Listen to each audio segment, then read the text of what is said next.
Good evening, my fellow Malaysians. This is Dr. K.N. Singh from Johor Bahru again.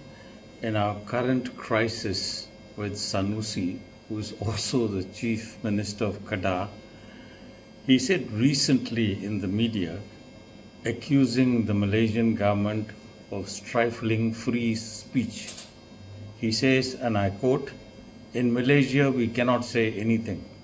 Now, this is certainly not true. As if any of you have seen mine, Professor Tajuddin's and Mariam Mokhtar's podcast, you will notice that we have discussed many subjects that are sensitive to the government, and I have been critical of all the endemic corruption in the immigration and other departments which are staffed with small Napoleons. I've never been called up by the special branch of the police because what I state are the facts, and they're all in public knowledge. We should never question the 3 R's, which are the foundation of a democratic constitution. The race, religion, and the royalty cannot be questioned. It appears to me that non-Malays have so much more regard and respect for the royalty. I see the Malays who have acquired a little stature like Sanusi, the MB of Kedah. He blatantly said in public that the Sultan of Selangor was wrong when he appointed Muhyiddin as the Menteri Besar of Selangor. Now, this is a direct affront to the royalty. When Tun Mahathir was the Prime Minister and the leader of UMNO, which had 2/3 majority in Parliament, he also confronted the Sultan of Johor but was not successful.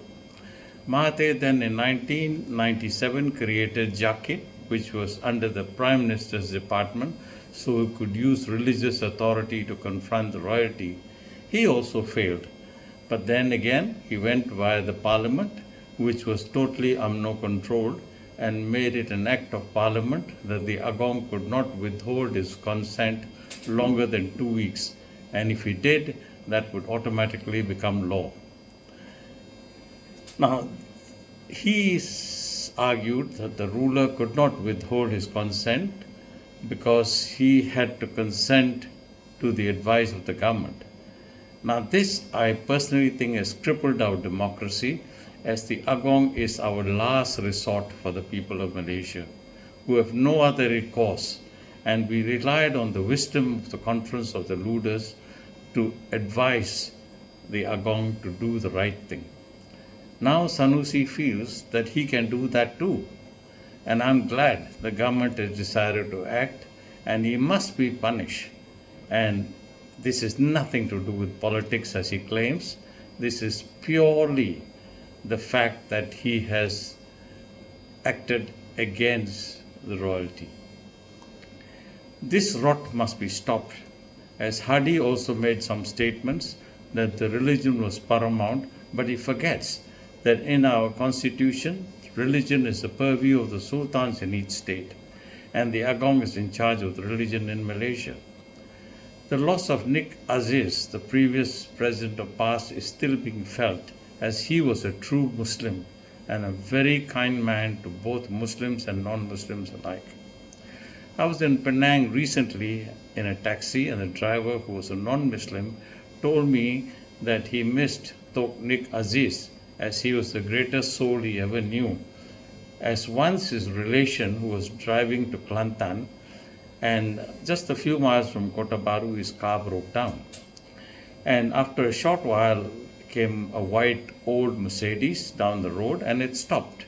And to his astonishment, Tok Nik, the president of PAS, stepped out and asked what the matter was, as he was with his family. He told Tok that his car had broken down, and Tok called the mechanic straight away and asked him to come and help. Then Tok Nik told this gentleman, "You just wait here for the mechanic, who will be here soon, and he will help you." And he went away. In a few minutes, the mechanic came. He towed the car to the workshop and got it fixed. I'm really sad Tok Nik is not with us, as Hadi has changed the past completely. What Tok Nik founded is now radically changed.